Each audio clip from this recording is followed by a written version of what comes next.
தமிழ்நாட்டுல இனி டோல் கட்டணமே கிடையாது. ஆமா ப்ரோ, சென்னை கேப்ஸ்ல கார் புக் பண்ணுங்க, டோல் கட்டணமே இல்லாம டிராப்புக்கு மட்டும் பே பண்ணுனா போதும். சென்னை கேப்ஸ் ஆப்பை உடனே இன்ஸ்டால் பண்ணுங்க.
அண்மை செய்தி. 11 கோடி ரூபாய் வரி பாக்கியை செலுத்துமாறு இந்திய கம்யூனிஸ்ட் கட்சிக்கு வருமான வரித்துறை நோட்டீஸ் அனுப்பியுள்ளது.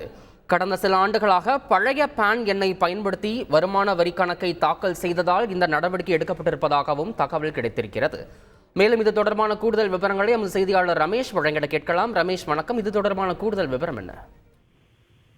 வணக்கம். அதாவது கடந்த 4 ஆண்டுகளாக காங்கிரஸ் கட்சி வருமான வரி கணக்கை முறையாக தாக்கல் செய்யாததன் காரணமாக சுமார் 1700 கோடி ரூபாயை கட்ட வலியுறுத்தி வருமான வரித்துறை காங்கிரஸ் கட்சிக்கு நோட்டீஸ் அனுப்பியிருந்ததை இன்று காலை நாம் பார்த்தோம். அதனைத் தொடர்ந்து இந்திய கம்யூனிஸ்ட் கட்சிக்கும் வருமான வரித்துறை நோட்டீஸ் அனுப்பியிருப்பதாக அக்கட்சி வட்டாரங்கள் தெரிவித்துள்ளன. சுமார் 11 கோடி ரூபாயை கட்ட வேண்டும் என அந்த வருமான வரித்துறை அனுப்பியுள்ள நோட்டீஸில் தெரிவிக்கப்பட்டுள்ளது.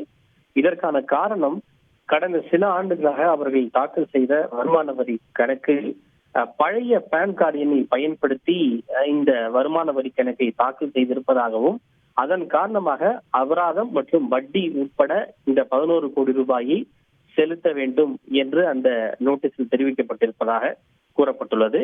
இந்த நடவடிக்கைக்கு எதிராக தாங்கள் சட்ட உதவியை நாடி வருவதாகவும், தங்கள் சட்ட ஆலோசகர்களோடு கலந்து ஆலோசித்து வருவதாகவும் இந்திய கம்யூனிஸ்ட் கட்சி வட்டாரங்கள் தெரிவித்துள்ளன.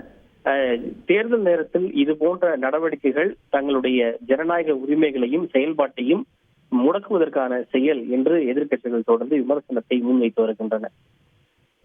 விவரங்களுக்கு நன்றி ரமேஷ். தமிழ்நாட்டுல இனி டோல் கட்டணமே கிடையாது. ஆமா ப்ரோ, சென்னை கேப்ஸ்ல கார் புக் பண்ணுங்க, டோல் கட்டணமே இல்லாம டிராப்புக்கு மட்டும் பே பண்ணுனா போதும். சென்னை கேப்ஸ் ஆப்பை உடனே இன்ஸ்டால் பண்ணுங்க.